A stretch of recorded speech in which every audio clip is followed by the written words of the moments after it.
வணக்கம் மக்களே, welcome to சில நேரம் சில சினிமா. இன்னைக்கு நம்ம பார்க்க போற படம் என்னன்னா த குட் டைனோசர்ஸ். இதுல ரொம்பவே சாஃப்டா சாதுவான ஒரு டைனோசர் குடும்பம் இருக்கு. அதுல கடைக்குட்டியா பிறந்த பயந்தாங்கோலி டைனோசரோட கதை தான் இது. ஒரு கட்டத்துல இவன் குடும்பத்தை விட்டு தொலைஞ்சு போயிடுவான். திரும்ப வீட்டுக்கு வந்தானா இல்லையாங்கிறத கதைக்குள்ள போய் பார்க்கலாம். ஆரம்ப சீன்ல ஒரு எரிக்கல் பூமியில வந்து விழுந்து அங்க டைனோசர்லாம் டை ஆயிடுது. ஸோ பல மில்லியன் வருஷங்களுக்கு பிறகு அப்படின்னு சொல்லி கதையை ஆரம்பிக்கிறாங்க. பிராக்கியோசாரஸ் அப்படிங்கிற கழுத்து நீளமாக்குற இந்த டைனோசர் நிலத்துல உழுது தண்ணி பாய்ச்சி விவசாயம் பண்ணிக்கிட்டு இருக்கு. மனுஷங்க மாதிரியே இவங்களும் வாழ்ந்துகிட்டு இருக்காங்க. திரும்பி பார்த்தா இவங்களோட ஒய்ஃப் முட்டையில இருந்து சத்தம் வருது அப்படின்னு கூப்பிடுறாங்க. இவங்களுக்கு மொத்தம் 3 முட்டைகள் இருக்கு. அதுல முட்டையில இருந்து ஒரு பெண்குட்டி எட்டி பார்க்க காலை கீழே வைக்க தெரியாம வைக்க போல விழுந்துருச்சு.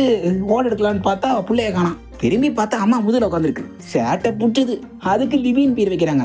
2வது முட்டையில இருந்து பிறந்த ஆண்குட்டி கட்டை எடுத்து அப்பனே அடிக்கிறான். இவனுக்கு பக்குன்னு பேர் வைக்கிறாங்க. 3வது முட்டை தான் இருக்கிறதுலே பெரிய முட்டை. அது லைட்டா விரிசல் அடைய இந்த பக்கு கட்டை எடுத்து டப்பு டப்புன்னு அடிக்கிறான். முட்டை சைஸுக்கு ஏத்த மாதிரி உள்ளகிற குட்டி சைஸும் இருக்குன்னு நினைச்சு ஆர்வமா எட்டி பார்த்தா தம்ம தோணு டைனோசர். இவனுக்கு ஓட விட்டு வெளியே வர்றதுக்கே பயம். உள்ளே சேஃப்டியா தான் இருக்குது, நான் அங்கேயே இருந்துக்கிறேன் அப்படிங்கிறான். இவனுக்கு ஆர்லோன்னு பேர் வைக்கிறாங்க. நம்ம படத்தோட கதாநாயகன் தான் இந்த கடைக்குட்டி ஆர்லோ.